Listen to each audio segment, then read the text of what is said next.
conversation with the leader. And that leader was basically engaged in a coaching conversation with me about, their confidence. Like, Linnell, I'm struggling with my confidence. And this is a leader that's leading a lot of people. They're just sharing with me they're struggling with their confidence. One of the first questions I asked this leader, once I got clear on what they were looking for, was, what is your long-term vision?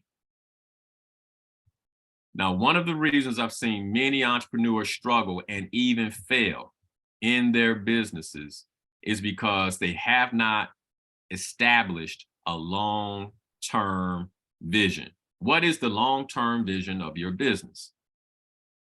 That's the first question. The second question is, based on that vision, what is your value proposition to the marketplace? So it can't just be this beautiful vision that you have that doesn't necessarily translate to the marketplace. What is your value proposition to the marketplace? And then here's the third question. How clear are you on both the long-term vision for the business and the value proposition to the marketplace? How clear are you? Your level of clarity many times will dictate whether you are successful or not in business. Now, let me share with you why vision is so incredibly important. Everything starts with vision. Everything starts with vision. And every business is going to go through multiple cycles. And as you go through these cycles, if you cannot see ahead of you where you're going, that is why many people give up. And so how clear are you on both? And I like to say that you should be so clear that it is mentally and emotionally compelling. The second reason many entrepreneurs fail is because they misunderstand the importance of strategy. Now, I'm gonna really take my time with this one in terms of misunderstanding the importance of strategy. When I work with many entrepreneurs and leaders, what I find is most of us spend our times fighting the fires in the business and not necessarily looking at the vision, the long-term vision, and creating a strategy that we're going to work that's in alignment with that. Instead, we're in the trenches, we're rolling up our sleeves, we're in the weeds. And for some of us, it might be time that we hired other people to do those things so we can remain strategic. And so when you think about strategy, what happens when you don't have a very clear strategy is many entrepreneurs bite off more than they can chew. That's one of the reasons a lot of businesses fail. Many go without paying themselves because they didn't have a long-term vision. They didn't have a profit strategy or a paying strategy. And I don't know about you all, but how long can you actually go in a business without paying yourself before you become demotivated? Many entrepreneurs are doing too much. I call this scope creep. So you had a vision, you had a mission, but then someone asked you if you did X, Y, and Z, and you need the money. So you go, well, yeah, I can do that too. And before you know it, you've bit off too much. And you're not being excellent at any of it.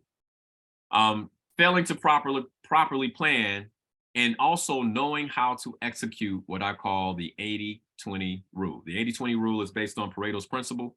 I actually talked about it on my show yesterday. And Pareto's principle basically is this, that 20% of the time you spend creates 80% of your outcomes. 20% of the time you spend in your business creates 80% of the outcomes for your business. What that means is there are a lot of things and a lot of time that you're spending that may not actually be going towards increasing the bottom line.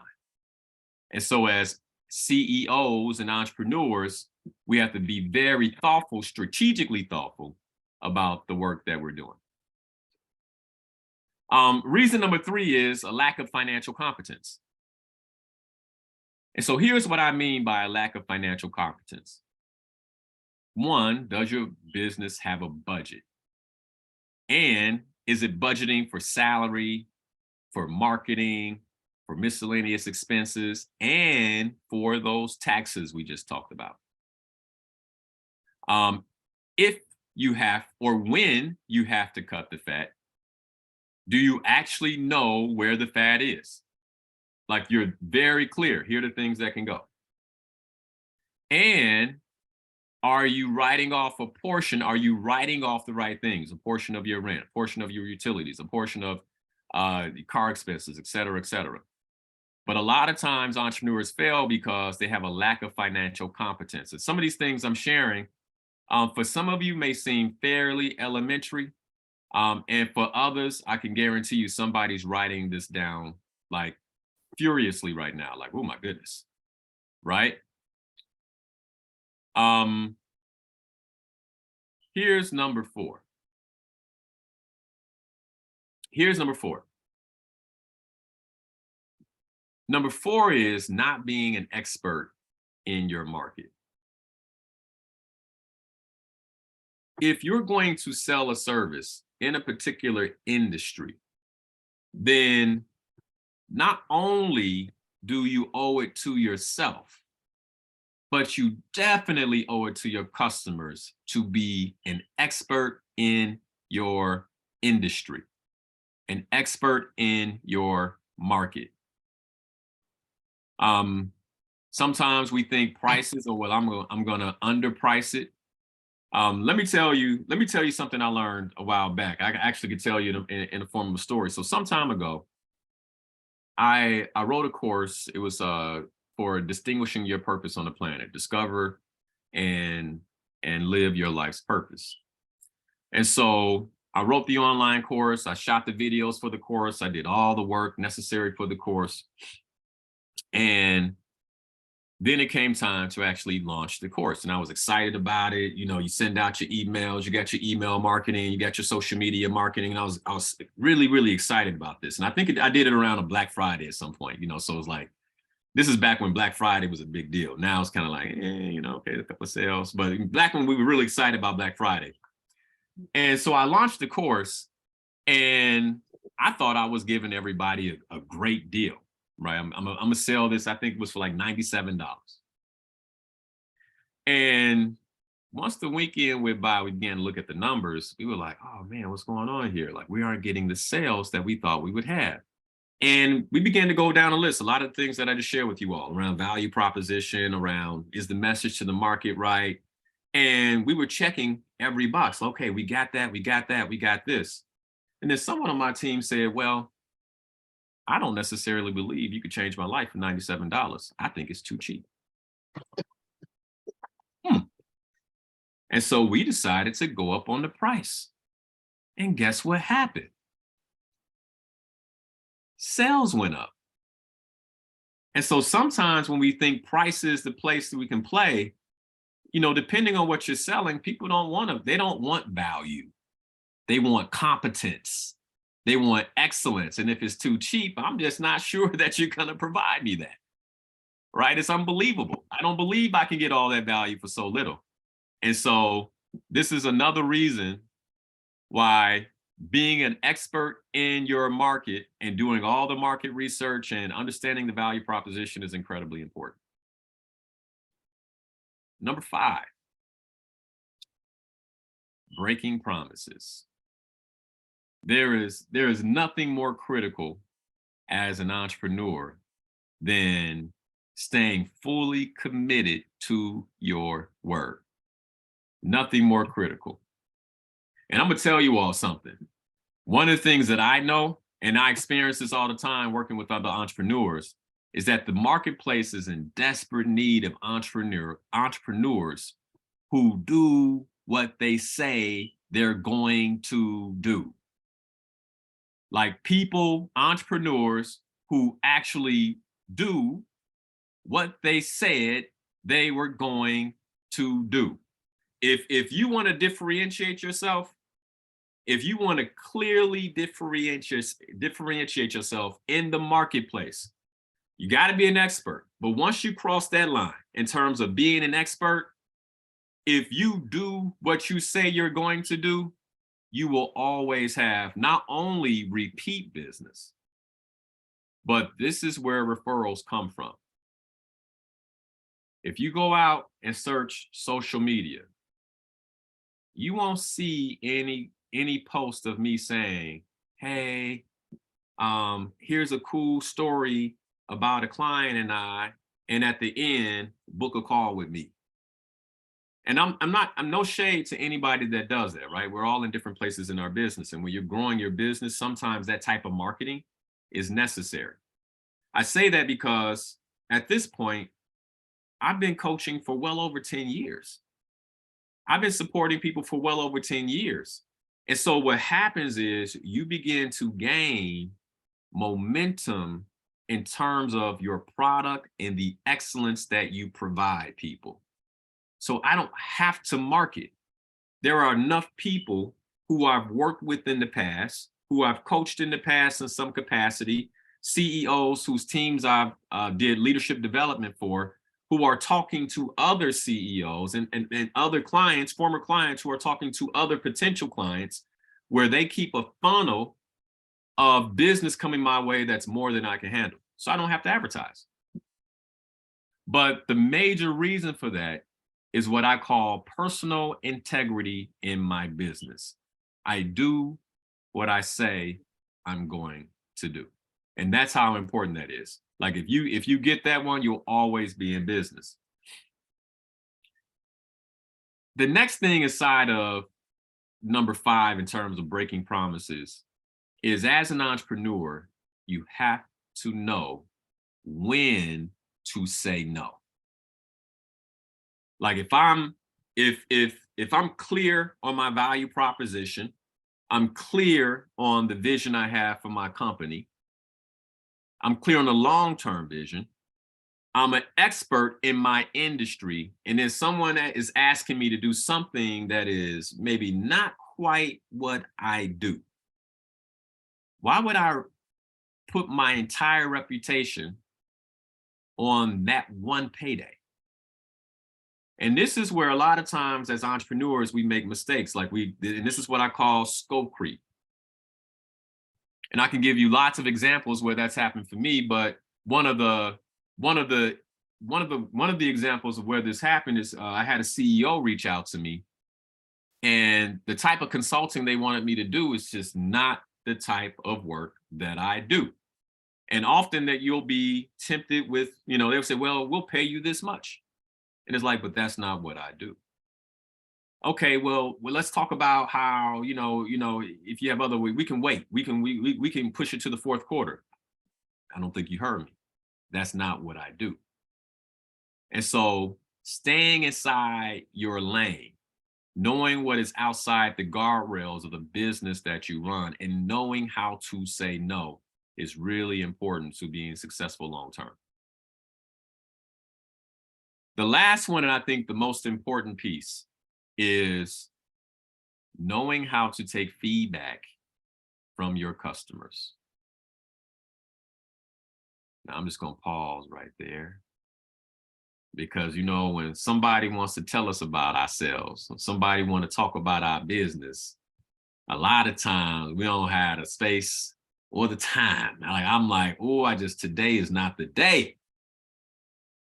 But if it's your customer, it is imperative. It is imperative that you make time. It is imperative that you make time. Some time ago, I did a talk for another group.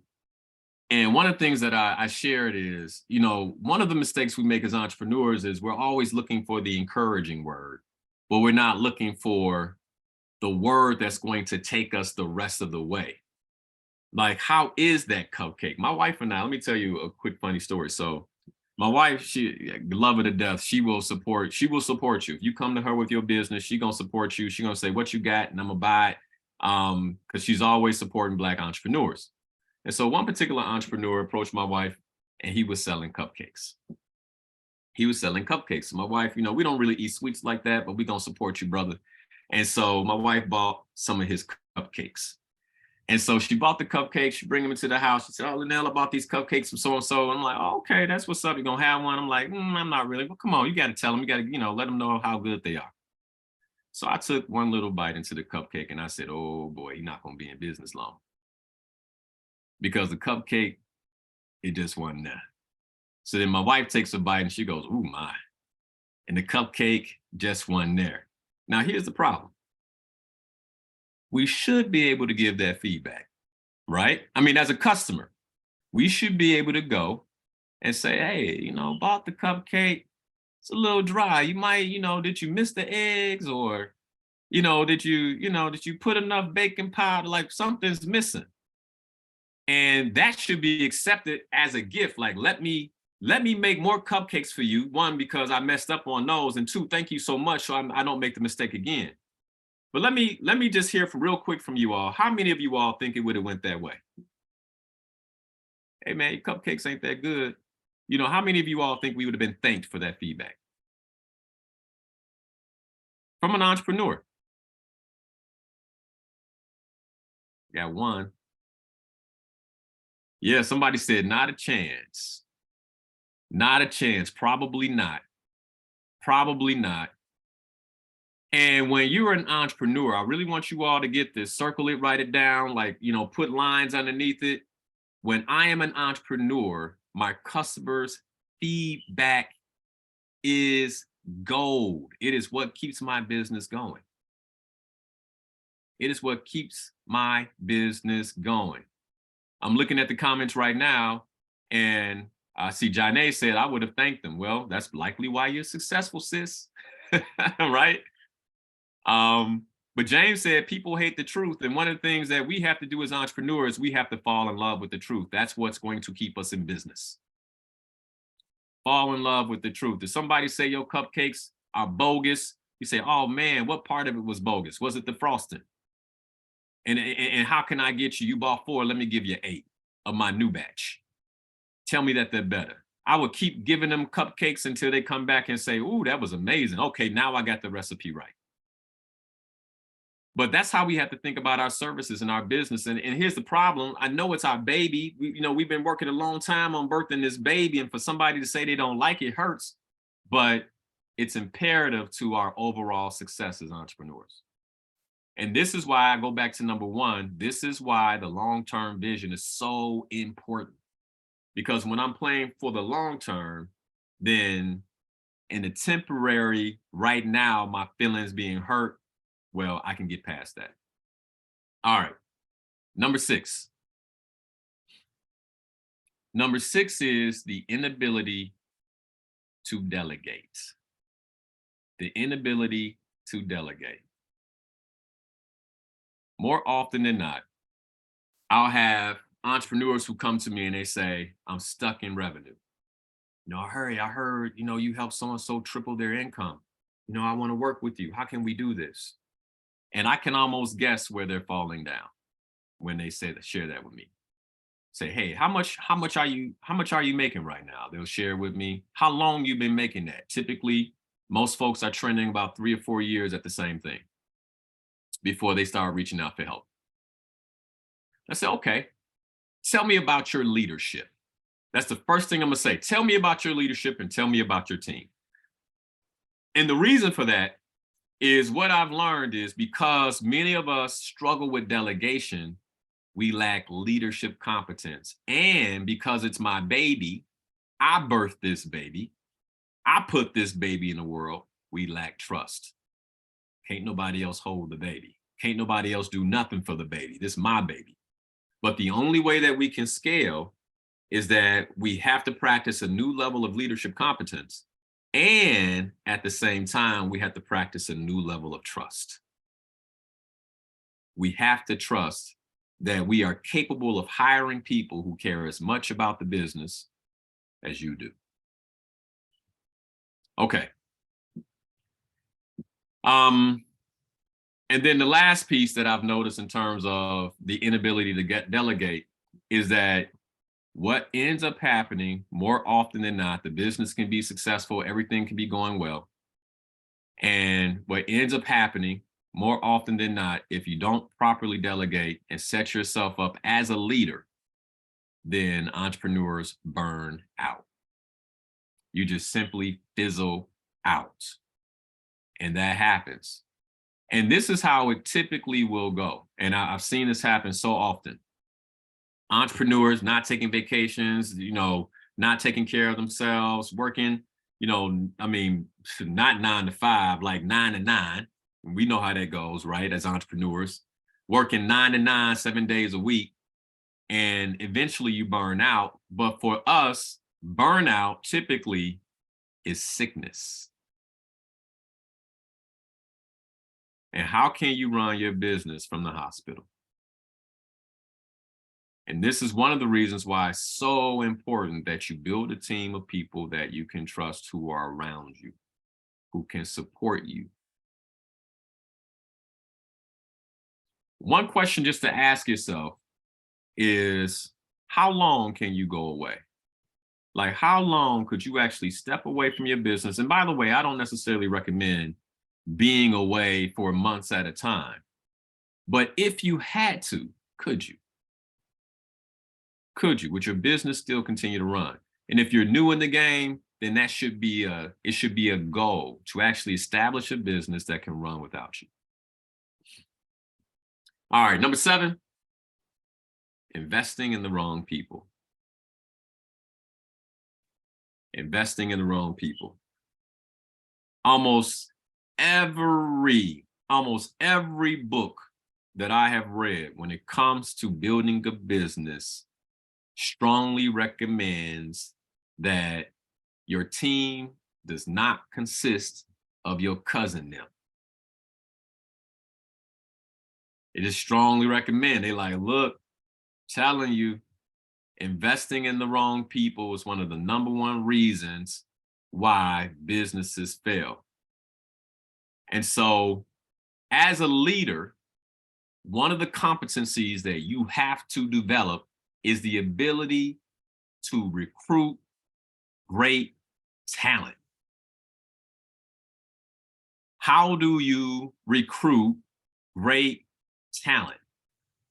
And how can you begin to take your business, because if you're growing your business, that means that you're investing in other people. And so likely you start investing in consultants. But at what point can you take that consultant role and turn it into an employee? And the 7 things I just covered, in my 10 plus years of working with small business owners, CEOs, these are the 7 reasons why I continue to see entrepreneurs fail in the marketplace. Now, I'm gonna end with this. I've always, since the age of about 22, 23, I've always been involved in entrepreneurship in some capacity. And while I was in entrepreneurship, I was in corporate America. I spent 16 years in corporate America, and I learned a lot in corporate America. And if you are still working in corporate America, I want to give this last piece of advice to you. While you're looking to leave, it is important that you develop the right habits.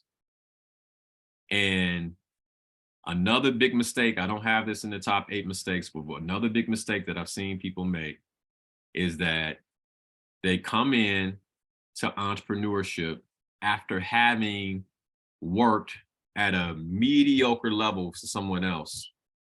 And they realize that they've gotten so used to putting out mediocrity that they can't shift gears.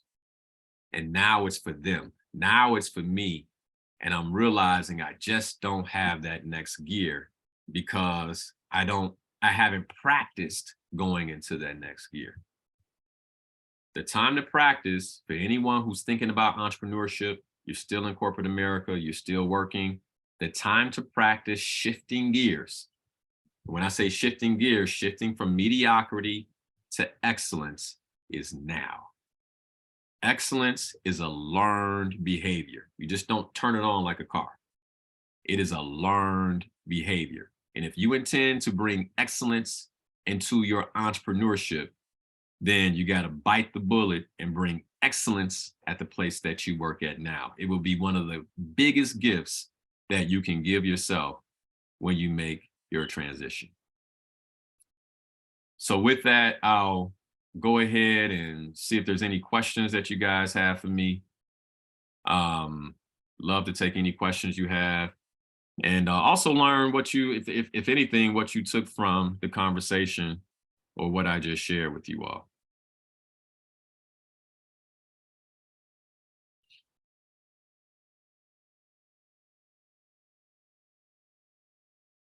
So Quila, let me know how you want to do this. So you wanna take the questions, or you want me to read them all?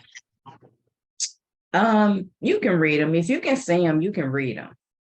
All right. But so far I don't see any, but I had a question. You said something interesting that I had not considered before. You said you were talking about value proposition to the marketplace. Mm-hmm. How is value proposition measured? So value proposition is measured by your customers. It's measured by how many people buy and how quickly they buy. And so, and let me break down what I mean by value proposition, right? So all of us are selling a product in some capacity. You know, some of us are selling food. Someone else might be selling, you know, certain goods. You know, I've seen people sell candles. I've seen people sell lotions, etc. But that's a product. And there are lots of other products just like the products we sell. For instance, I'm a coach. There are a lot of coaches in the coaching industry. So what makes Linal Harris different from the next coach? That is my value proposition. And so it's very important that I can clearly articulate my value proposition. So to give you an example, as a coach, part of my value proposition is that I will support you in enhancing every area of your life and what I call the 4 pillars of life: your health and well-being, your relationships and love, your work and money, and your purpose and spirituality. That is part of my value proposition. And so if you want to see if you want to see yourself level up in those areas of life, then you should work with me. You have some executive coaches where they only focus in on career, right? That's their value proposition. In my case, I don't just focus in on career. It's incredibly important to me that anybody I'm working with has 4 strong legs to the table of life. And that's why I call those the 4 pillars of life. So does that answer the question, Aquila? Yes, because I didn't know if it was measured in dollars or some type of other evaluation. So thank you. You answered that perfectly. It's up to the entrepreneur to set that as well. They have to know their value proposition. Right. Yeah, great. Absolutely. And I'll share this too. Low price is not value proposition. It's just low price. And so just because you have a low price doesn't mean people, and I gave the example of how I had a low price and it didn't necessarily work. Low price is a big game. I mean, you know, what's the value proposition? And so low prices is just one component of that, but you want to clearly articulate your value proposition. I see another question here. By the way, I made a promise that I was going to share a gift for those of you who stayed around. So I'm going to put that in right now. On December 31st, I will be hosting a free goal setting masterclass. And so if you're interested in setting goals for your business, then feel free to register for that. It's absolutely free. That's December 31st at 10 a.m. All right, so here's another question that I see. Can someone give me feedback on shadesofjoy.com? I'm totally open. Now, this is, if I'm you, if I'm an entrepreneur on this feed, I'm jumping at this. I've already reached out to her because I'm saying I will if you will. Y'all get that? I will if you will, because that's free consulting right there. She's like, hey, check me out, give me feedback. And then I would enroll her in checking me out and giving me feedback. And you just gain a wealth of knowledge when you network with like-minded entrepreneurs that way. And so hopefully someone's reaching out to her like that. Let me see. Okay, great information. Okay, Victor has a comment and a question. Love the content. Thank you, brother. Have you experienced anyone whose primary goal was tax avoidance? Is profit motive the normal goal? So yes, absolutely. As a matter of fact, before I left corporate America, the primary reason I was an entrepreneur was for tax avoidance. I learned early on, I was too busy to really properly build my businesses, but I understood how important it was to have those EIN numbers and to, in some way, be doing enough business that will be recognized by the IRS. Let me give you a couple of examples of what I mean. I was the guy back then that if you were selling Amway and you came to me and you were like, Linal, I'm selling Amway, man. I want to talk to you about it. I'd be like, you got me. How much? Right? And most people be like, oh my, well, you can sign up for $100. Put me down, right? And they thinking like he's gonna sell Amway. I'm not about to sell Amway. I just knew that back then the IRS only lets you take losses on a business for 2 years, and I needed another business to take losses on. And so I'm like, sign me up for Amway. I'm gonna be the worst Amway consultant in the world. I'm gonna have major losses. You understand? I'm gonna do enough where I get a check. Like I'm gonna get one check so I have a profit, and then it's all losses after that. Because I wanted to be able to write off things that my other peers in corporate America couldn't write off. So I would go on a date. It's back when I was single, and I would pay for dinner as a business expense because I told the young lady, "Did you know I do Amway?" And she like, "What?" And I'm like, "Nothing."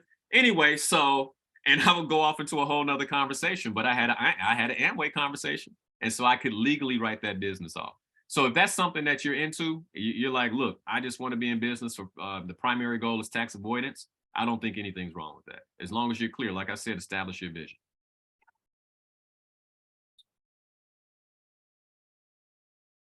All right, give me more context on I sell products. How am I building competence? Like, give me a little bit more context on that question.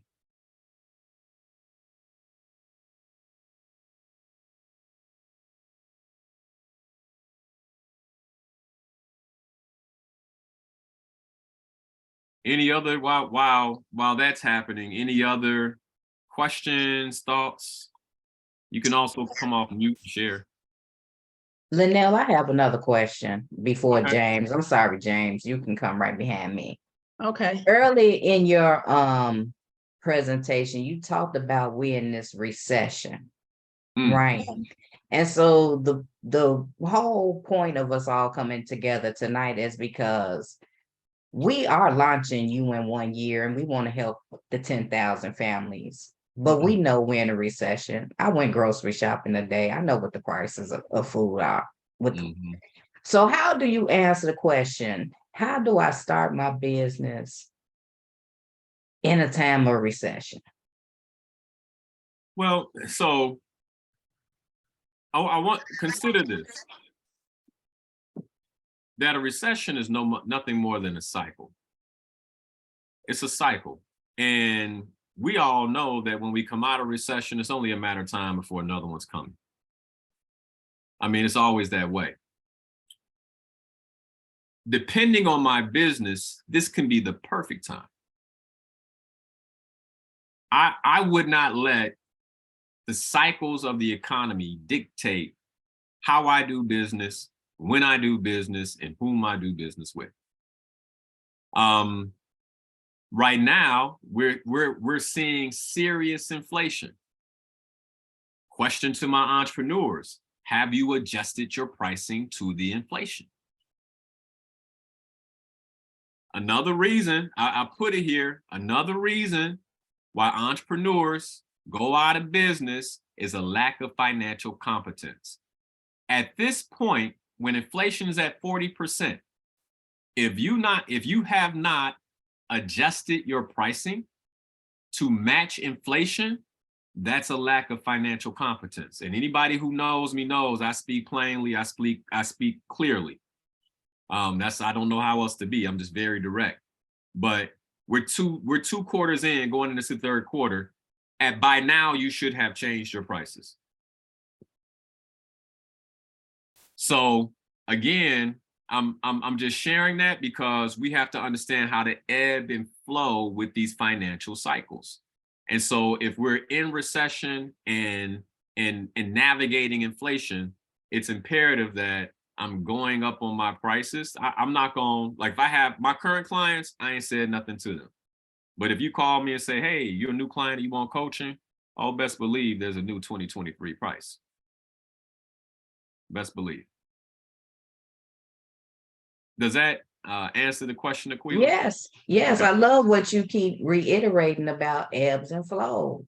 We can't be stagnant. That's a takeaway for me to see.